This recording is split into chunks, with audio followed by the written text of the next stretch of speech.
This episode is brought to you by State Farm.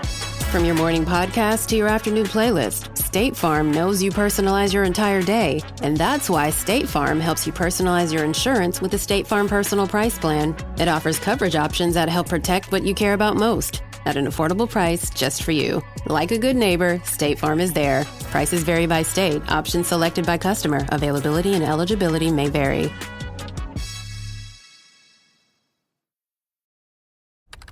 Business taxes. Was stressing about all the time and all the money you spent on your taxes. This is my bill? Now Business Taxes is a TurboTax small business expert who does your taxes for you and offers year-round advice at no additional cost, so you can keep more money in your business. Now this is taxes. Intuit TurboTax. Get an expert now on turbotax.com/business. Only available with TurboTax Live Full Service. It's just in me, and I'll try to set myself on a different path and be like, all right, I'm not going to think about it this way today. But I just don't know. I think following people's pages and then listening to other people's stories, and even in my circle at this point, I know people who this has happened to. And in conversations, it's does it ever get better? Does it ever get easier? Is there ever a day that you're really okay with what happened? And I'm starting to think that the answer is really no. And that maybe what I'm really searching for is just never going to happen. And that I have to accept that. Welcome to DNA Surprises, a podcast that delves into the world of unexpected DNA discoveries. I'm your host, Alexis Auerselt. In July 2021, my life took a surprising turn when I found out that I'm an NPE, a person who has experienced a non-paternal event. In other words, my biological father isn't who I thought he was. Join me as we explore the stories of NPEs, adoptees, and donor-conceived people and their families. Get ready to unravel the astonishing journeys that begin with a simple DNA test. This is DNA Surprises. DNA Surprises are confusing. They are confusing for the people they happen to as they try to make sense of newfound information. And with so many characters and twists and turns in each story, they're also confusing for the people listening to them. This week's DNA Surprise story is no exception. In fact, it features a triple NPE. So before we begin, I'm going to break down who's who.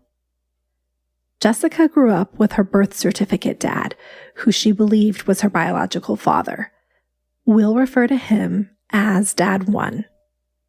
She will go on to tell us about her stepfather, who, after a series of events, becomes Bio Dad 2. Later, her mother reveals the truth, or so Jessica thinks, and she identifies Bio Dad 3. To be clear, none of these men are her biological father. Jessica shares the long and winding road she took to finally identifying her true biological father with the help of an Ancestry DNA test and her detective skills. She also reveals how she's navigating a new relationship with her bio dad and an ethnicity shift that uprooted her from her strong Italian heritage. Thank you for sharing your story, Jessica. Jessica, I'm 49 and I currently live in South Carolina. So my DNA surprise story is definitely not the traditional story that you're going to probably hear from most people. I did do a DNA test in 2020 when I think a lot of people probably started doing the test out of pandemic boredom. Absolutely. But, yeah, I think that's what it was. I actually had built a family tree first. And then my cousin thought it was so great with all the pictures and whatnot that he had asked me if I would be willing to do the DNA so that we would basically match up and then he wouldn't really have to build out the tree anymore. So I agreed to, I was like, all right. I was really curious of what kind of Italian I was. And I had known that he had done his, but for some reason, I guess, and when I'll go back in, I didn't ask him. I could have just asked him, hey, what kind of Italian are we? But for some reason I didn't, which ultimately led me to taking the test and led me to the final chapter of this sort of thing. But what happened was when I was about 5 years old, I had a nightmare, and I was sleeping at my grandmother's house, where I stayed pretty much all week, and some weekends I was going to school there. And this is my mom's mom. She was of Irish descent, right from Ireland. She had a brogue, and I came down, and I had been having a nightmare. I was crying.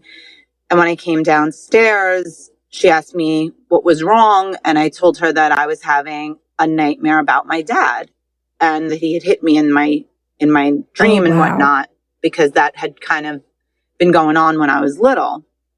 And my grandmother just all of a sudden seemed like super annoyed, and in her like real super Irish brogue, she said, "Stop your crying, lassie. That man, he ain't even your father."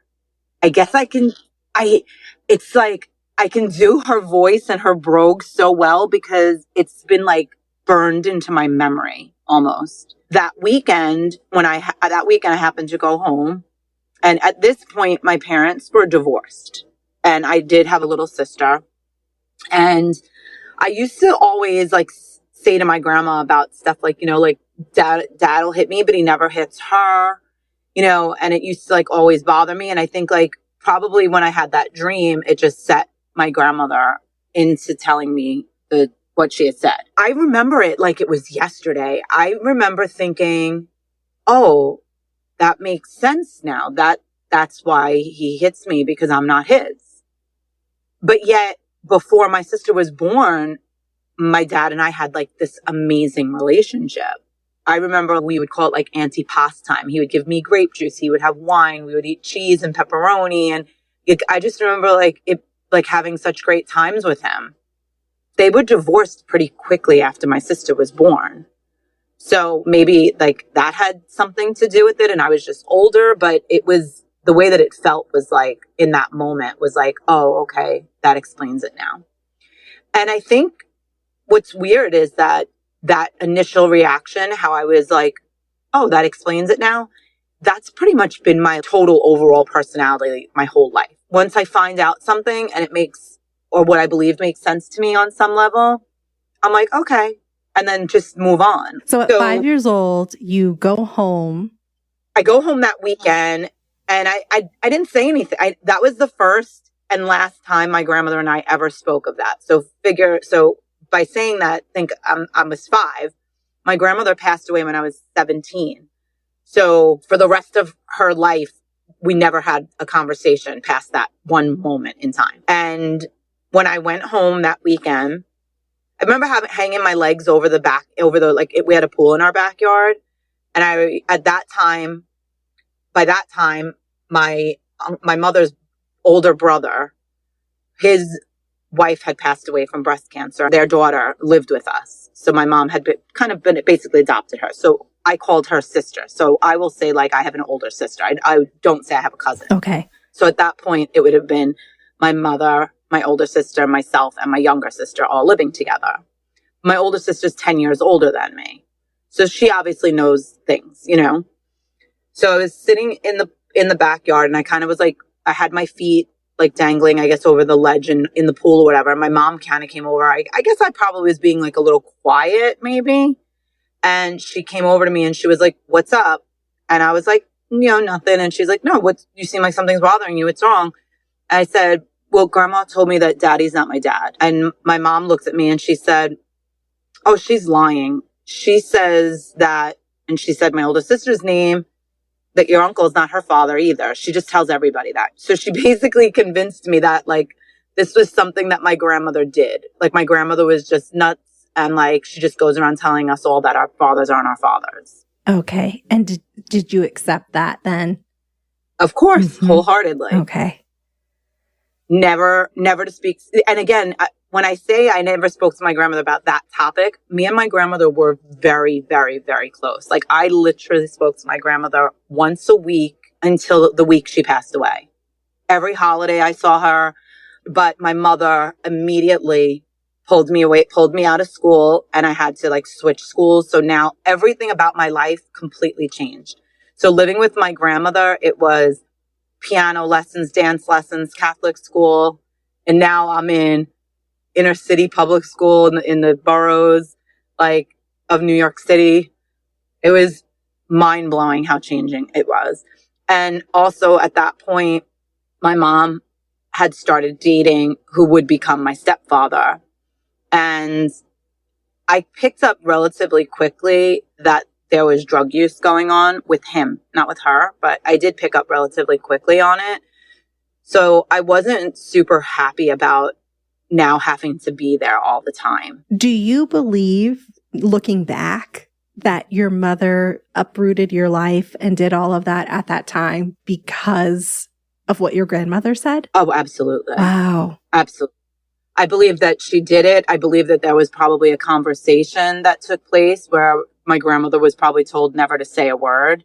I believe that my uncle, who was my godfather, who he had never married and lived with my grandmother, I believe he knew. I mean, obviously at this point, everybody knew. Yeah. You know, just not me. I mean, her best friends, my mom has the same best friends since she's 13. So this was something that I feel like everyone has known around me but me. And it's been on me to find out the truth, no matter how many times I would ask. It was crazy because even, like I said, I legitimately, even with all of the uprooting, and like there was more uprooting because my dad didn't like the idea of my stepfather being around us.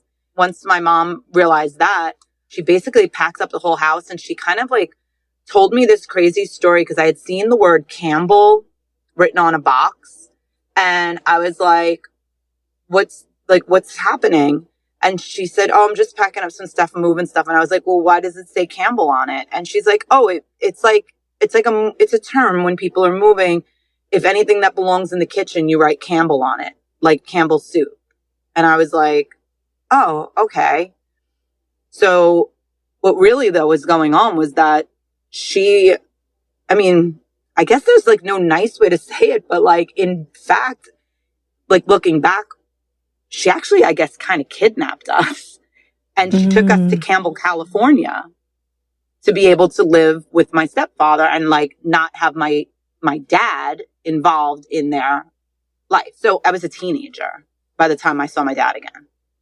Wow. So you moved to California with your mom, your stepdad, and your younger sister who belonged biologically to your dad, the one that you left behind. Okay. Right. It became evident that there was definitely some weird stuff happening. I would call my dad's mom. We were able to make like phone calls, but it was like weird, like these little quick Merry Christmas, Grandma. And then we'd have to like hang up the phone. Being my age now, it's like, yeah, it was like as if somebody was tracing the line or something. She was making sure we were just talking really quickly and hanging up. So it was definitely crazy. But I guess she ended up realizing that like changing the location wasn't changing the behaviors. So we ended up, it only was about a year and we moved back. But when we moved back, we didn't move back to the city of New York anymore. I moved back to like Long Island more. So by that time I was about 9 when this all happened. So by the time we moved back, I was about 9. Okay. So we lived in a rental for a year. And then my mom and my stepdad bought a house. And when we moved into the house, I had found a box. And when I found the box, I found my mom and dad's divorce papers. And in the divorce papers, I found that they had gotten married in 1970, I want to say 77 or 78. I was born in 75.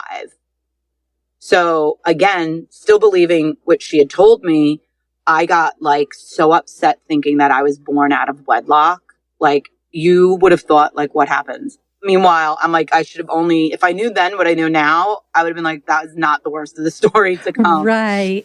I was like, oh my God, I was born out of wedlock. And like, I remember being so upset about it. And she was like, Jessica, it happens, like she totally played it off. So again, like she sees that it's something that's still sticking with me and something that's still bothering me.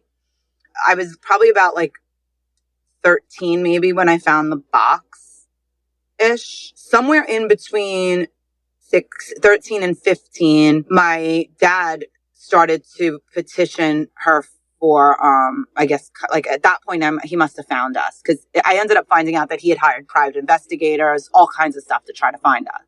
So at that point, they went into a custody battle. And once they went into the custody, that's when she finally told me that he wasn't my father. But she even turned that into like a negative, like almost to like she was only telling me it because he didn't want to pay child support for me. Like he used it in court against her. And that's the only reason she was telling me, kind of thing. Okay. And so what did you think at that point? Now you find out, okay, grandma was right. You know what, though? It was funny because even when that happens, I heard what my grandma said, but I never went to my grandmother and asked anything. I never went back to her and never said anything. You know, she was older at that point. I didn't go back and ever say like, hey, grandma, you were right. And like, and there's part of me that sometimes says like, well, how did I let all those years go? There was a good at least 3 years or so that I could have gotten something out of her. And I didn't even think to like ever have that conversation with her. Did you reflect back on the fact that she was right, even if you didn't talk to her, or had you completely pushed what happened when you were 5 out? At that point, I completely pushed it out, and I was more like just trying to figure out who my dad was. And at some point, it had come out that my mom and my stepdad had been engaged when they were 21. So I remember like being in the car with him and asking like when they broke up. And he said, oh, we broke up in like 1974. And I was like, oh, really? And I'm like, when in 1974? And looking back, he definitely was feeding it to me because it wasn't like a hard jump to go from October of 74 to July of 75. Right. So next thing I knew, we were alone in the house and he was like, can I talk to you for a second? I popped up on the counter and he told me that he was my dad. So now I go from this person, like I said, that I had all these like different emotions about anyway to begin with. Like now he's my dad. And I remember just being like, okay. I was like, he told me the truth. I know the truth now, whatever kind of thing. So my mom at some point said to me, because I guess he must have gone outside and told her that he told me that. And she asked me if I was okay with him being my father or something like that. And I remember being like, yeah, I said, yeah, I just wanted to know the truth. That's all I ever wanted to know was the truth. And I said that to her even at that younger age. Mm-hmm. So I ended up believing that my now stepfather is now my dad. And it turns out that my birth certificate father, who I thought was my dad, adopted me, is what I was told. When I had found out like he wasn't my dad through the process of the court stuff, my aunt had come to me, who was my dad's sister, and she said, you're only just finding out now, but we always knew. Like she wanted me to be okay with it and not feel like I wasn't part of the family, that it affected any of that for me. So your birth certificate father knew that he was not your biological father. He knew, right. Okay. So I think that's like important to make that point. My aunt was like, we all knew this. You just didn't know. How did it feel to know that everyone knew this secret and you were the last to find out? In that moment, I felt relieved because I felt like, oh, okay, they always knew and they've always treated me so amazing. On my birth certificate father's family, we are like a huge family. My dad's cousins, like their children and I are very close. So you're talking about second, third cousins, like all the way out, like such a huge family. And we're so, so, so close to this day. So close. For me, it was just like, oh, okay. It was never a thing. So I go through this whole situation. And then at 19, my stepfather had gotten sick. And at that point they had broken up and he was back living in California because that turned out that that's where his family had moved to. So that's why we actually went out to California in the first place. So he had gone back out there. He never really was able to get it together and he passed away when I was 19. But I did believe that he was my dad. So like when I was getting engaged, I actually brought my then boyfriends out to California to like meet my grandmother. Cause I was like, someone, like I kind of felt like a traditionalist in some way. Like somebody from my family should be meeting this person that I'm marrying. If my dad's dead, my grandfather's dead, like, kind of thing. Mm-hmm. Looking back though, something in me started to like scratch at it again. And I started bringing it up to my older sister a lot, saying, and I had my son at that point, and I said, something just doesn't feel right about this. I don't believe it. I don't know if I really believe it. I feel like something's really off. And she, all of a sudden, like, we were on the phone, but I could feel it like brew up in her. And she was like, fine, he's not your father, but you need to go talk to her. I can't say anything more. Oh my gosh. And then I was like, oh my God. Like, then in that moment, I was like, you knew? Now I'm like lied to now for the third time, And I'm like, okay, everyone's like, how many people keep knowing, and how many people have known that she just keeps telling these like crazy, like, what could my real father be like, that this is so insane. So I show up at her house and I said to her, look, I need to know the truth. You have to understand, like, I've been asking this legitimately since I'm 5. You said grandma was a liar. Now we know she wasn't.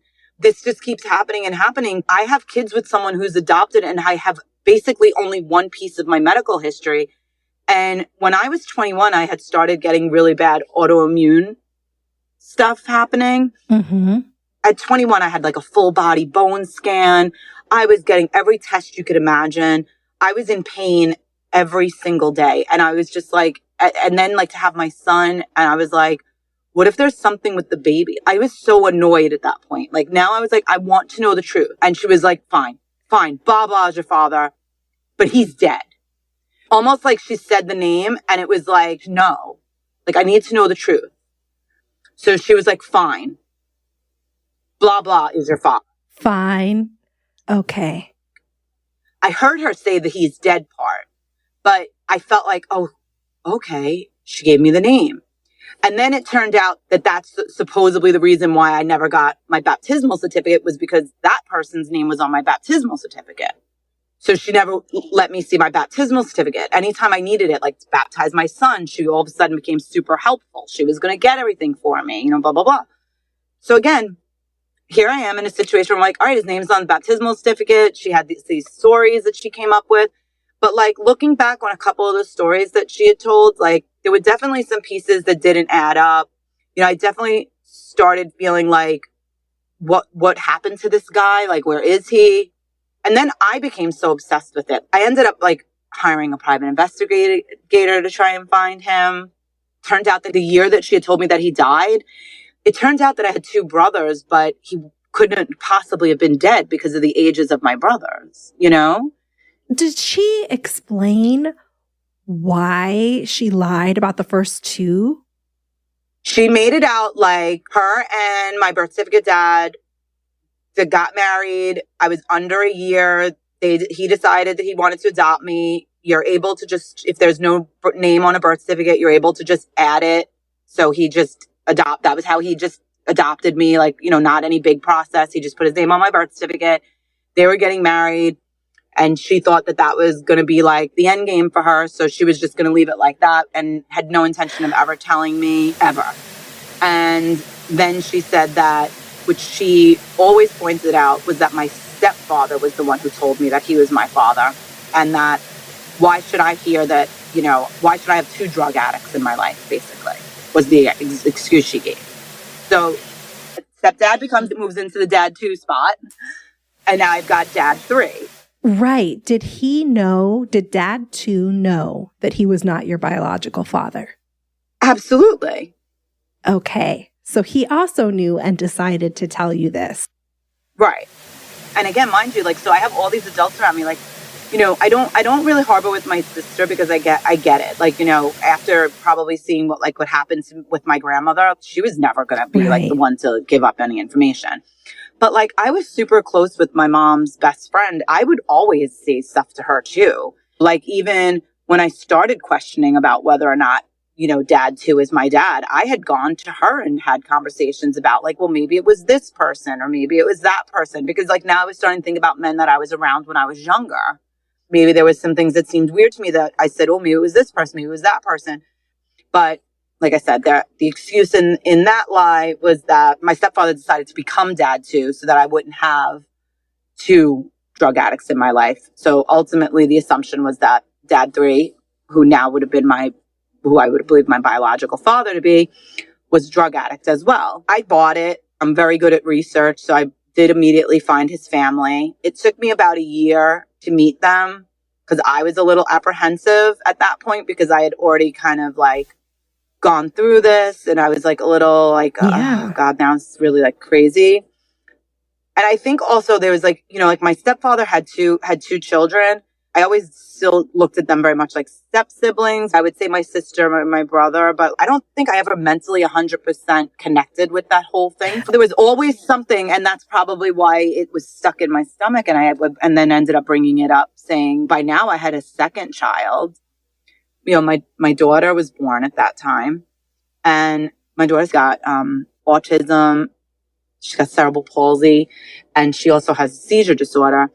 And we're taking her to the doctor and they're like asking us medical questions. Are you Ashkenazi Jewish? Are you from any of the islands? Are you this, are you that? Like they're asking us all these like nationality type questions, ethnicity, heritage, medical. And like my ex-husband's sitting there with like zero to say, who's got nothing to add to the conversation. And I'm just answering based on what I believed. Like, yeah, I'm Irish and Italian.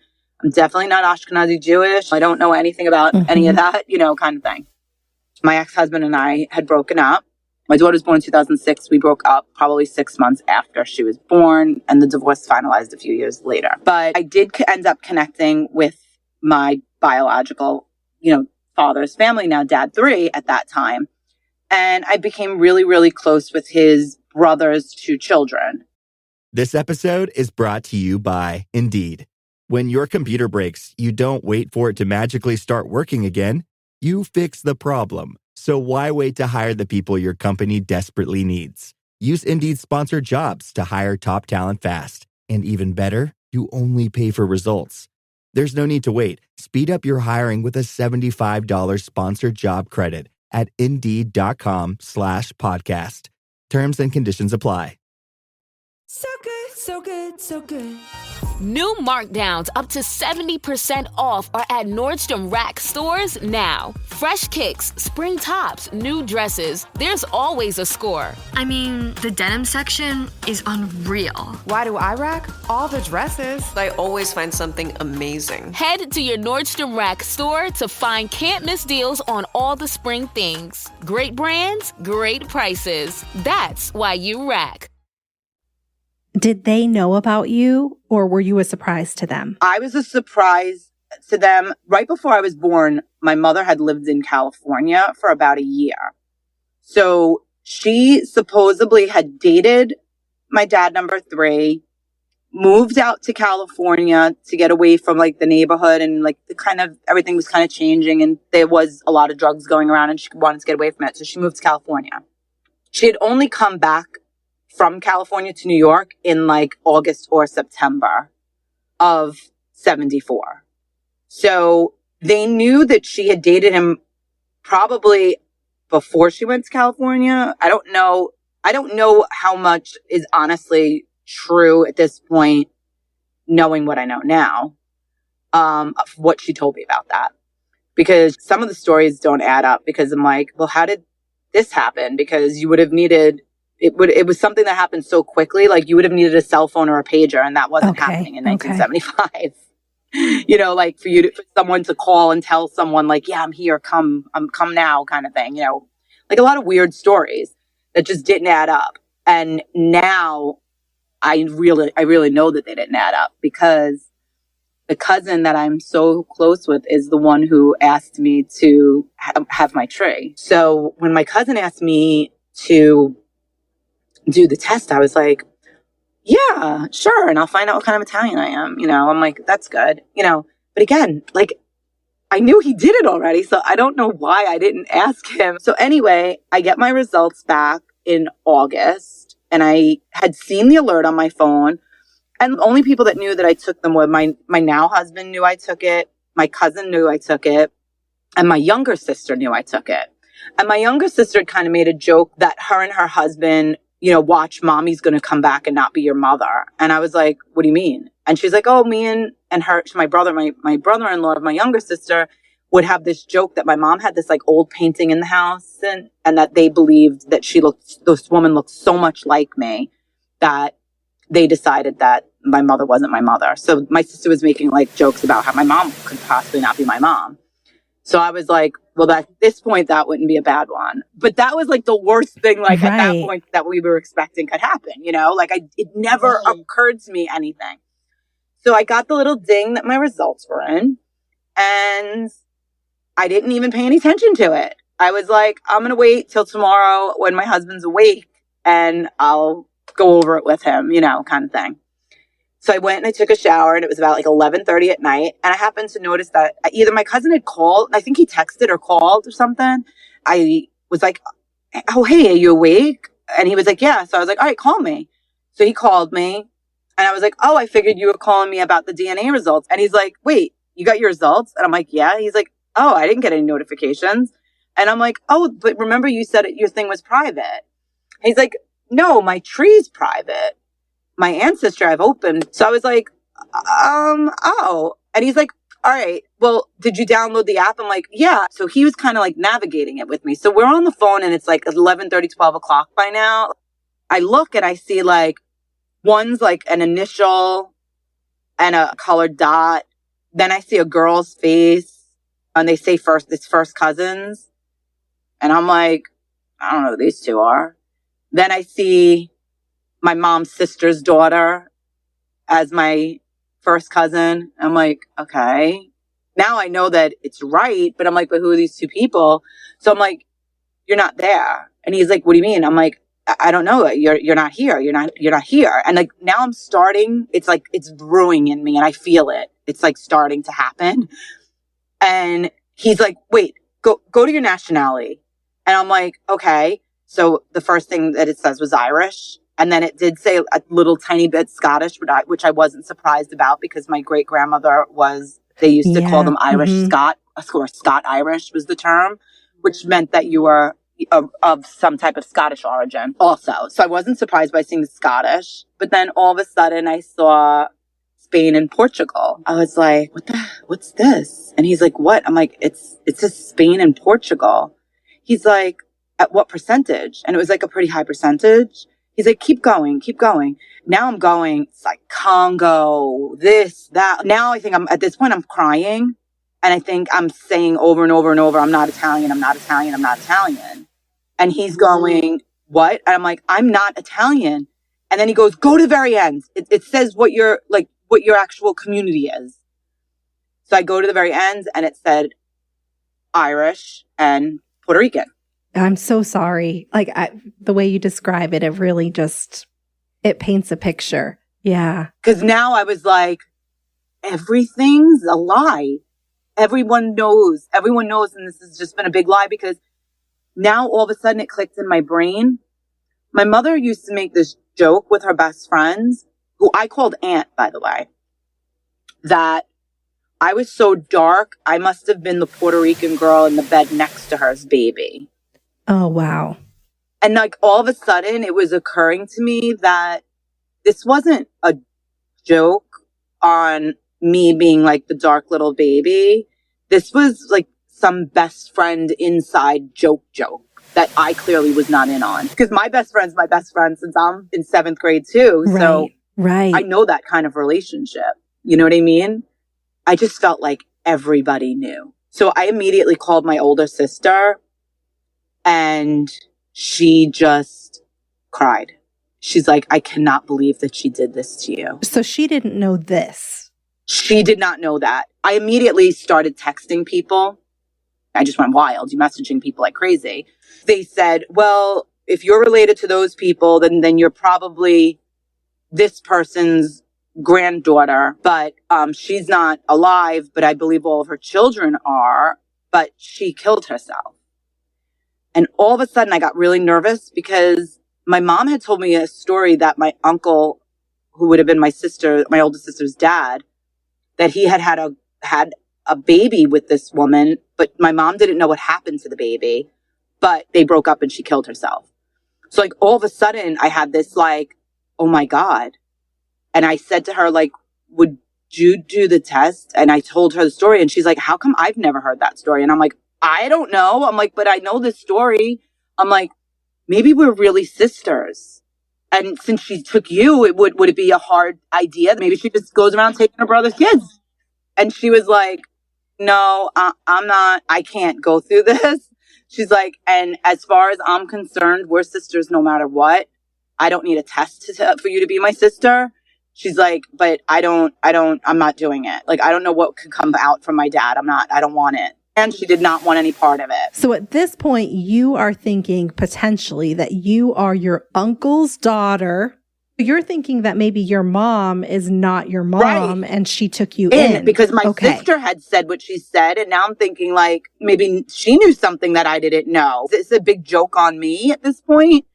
But what ended up happening was I connected with one of the girls who put me in contact with one, because it turned out to be that it was a large family. I believe there was like 6 kids, but then there were like also halves because my grandfather had kids before he married my grandmother and he had kids after. But from that set with my grandmother, I ended up connecting with my uncle and he took the test because at that point I had also found the older brother on Facebook and I messaged him and said, listen, I think either you or your brother or my dad. Can you just tell me? And like, that's all. I just want an answer. And then I'll be like, we'll be done with this. Like I was very cut and dry. I didn't want any part of anything anymore. I was just over everybody. And I also needed to know the full story before I was ever going to approach my mother because I wasn't going to let her get me this time with one of her like fast, slick stories, you know? Mm-hmm. So I got all the information. The brother did the test. So by the time the results came back, it was like September and it came back uncle. So now I knew for sure which one was my dad. I did write him back, like, I know for sure it's you. I just want medical information and that's it. But he didn't respond to my Facebook request and he had like hit cancel on my friend request. Because at that point, his sister had told him that something was going on. I find his high school yearbook picture and there it was like, it was just a darker version of my son. Legitimately my twin. How did it feel to finally see that genetic mirroring? It was just wild to me, you know? I felt like I was looking at my own face for the first time. But the worst part of it all was to find out that he had been alive the whole time. I did bring the pictures though to my mom at that point. And I said to her, because I'm thinking to myself, like, why would someone lie about all this like this much and go to like these deranged methods to keep this secret? I like had this moment of like grace because I was like, maybe there was something happened. Like at that time, the neighborhood wasn't like that great. I'm like, was she assaulted or something? And that's why she kept it a secret. So I gave her that. Like I said to her, hey, you know, I was building a tree. She's like, oh yeah, that's nice. I said, yeah, I took Ancestry DNA. And like, you could see her start like moving in the chair a little bit. And I was like, you want to know what else is really crazy? She was like, what? And I was like, I'm Puerto Rican. And she just looked at me like blank. And I was like, oh, you mean you didn't know? She goes, wow. Who told you that?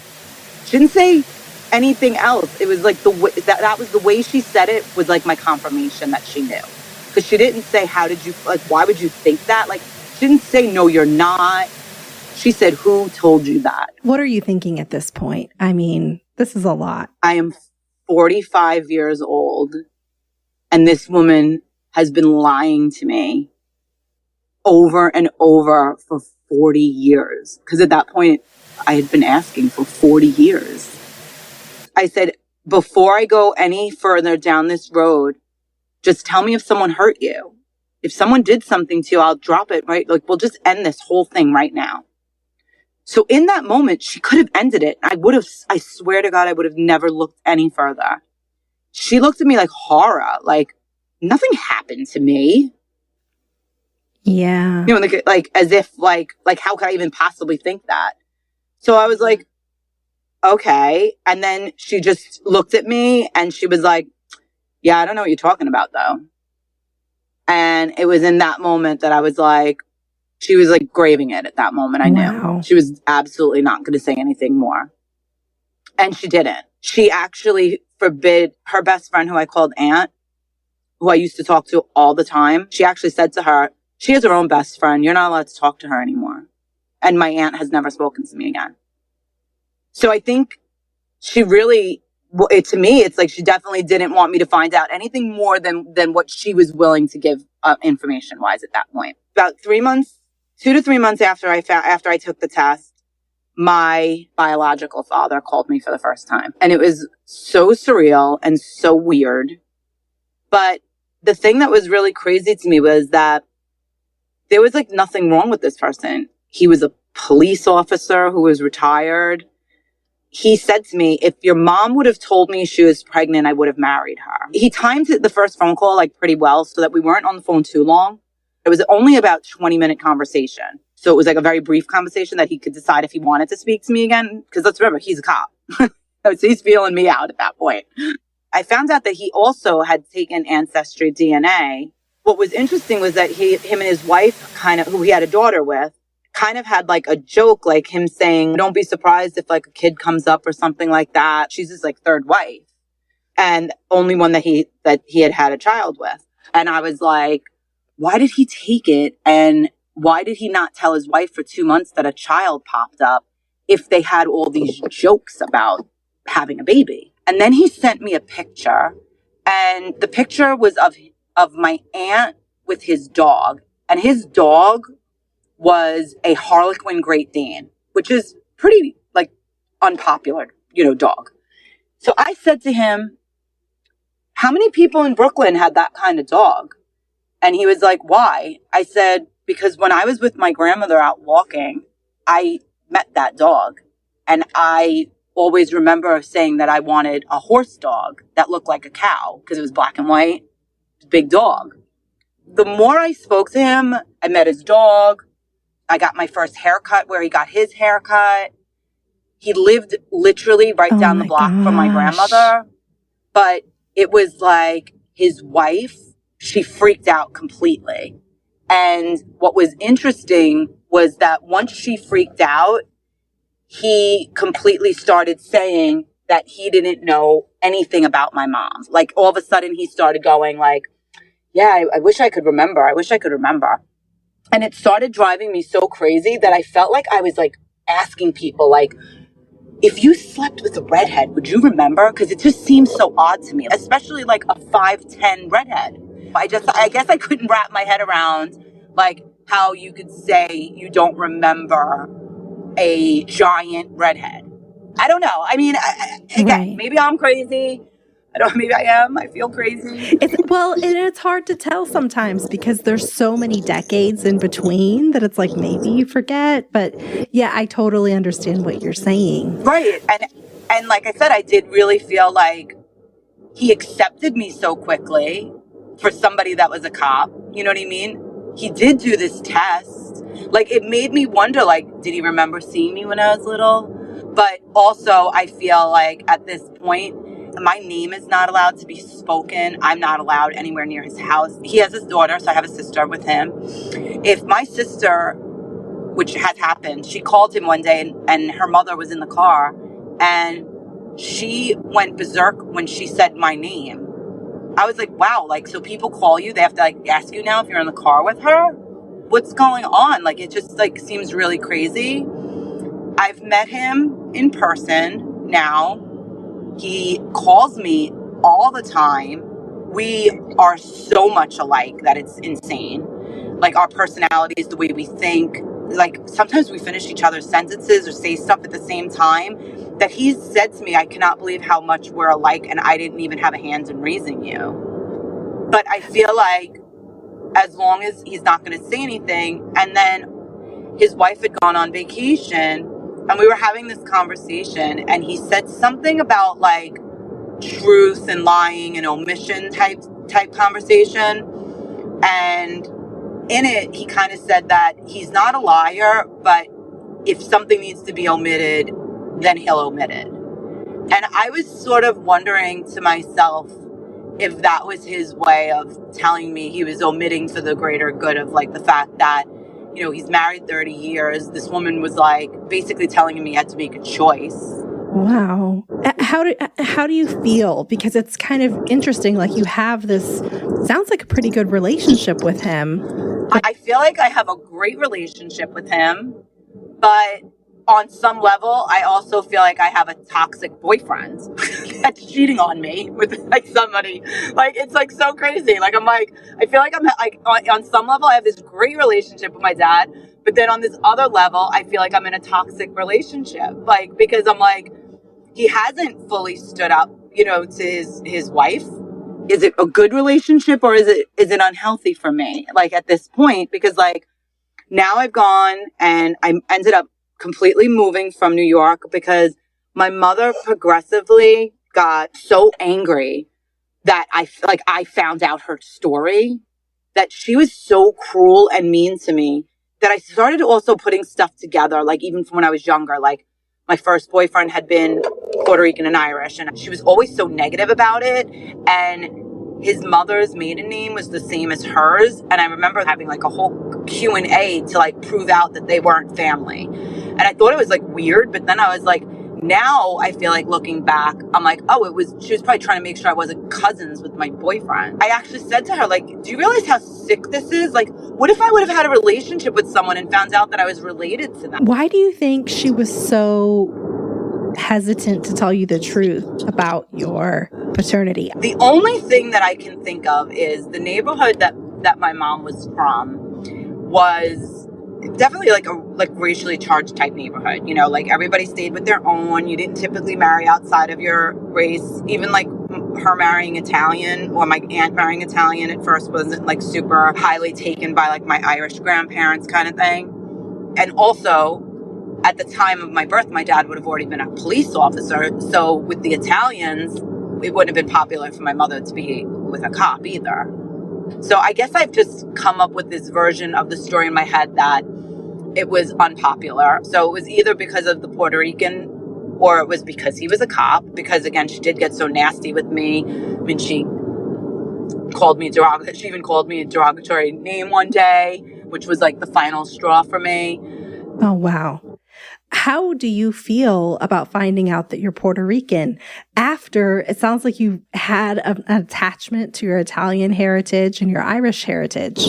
I felt like a fraud all of a sudden. Like, because I considered myself so traditional, Feast of the Seven Fishes, and you cook your lasagna and you make your Sunday sauce and you do this and you do that. Like, I felt like I was a very traditional Italian girl. Like if someone said, what nationality are you? I was Italian and Irish. I was always, like I never said what like a lot of people will say what their mother is before, like first, I'm Italian and Irish, So I think like for me, it was more about it being like, I felt like at that point I was just stripped of everything. Like I was just my whole identity. And then I did feel a little bit like a fraud in some level. And then I was so curious because again, being so traditional, I was like, what do they do for Christmas? What do they do for the holidays? Like, is there something special? And again, I cook multicultural food, like all types of different things. But I guess like all of a sudden I became so like hyper focused on like, what is it to be Puerto Rican? I know it sounds so crazy.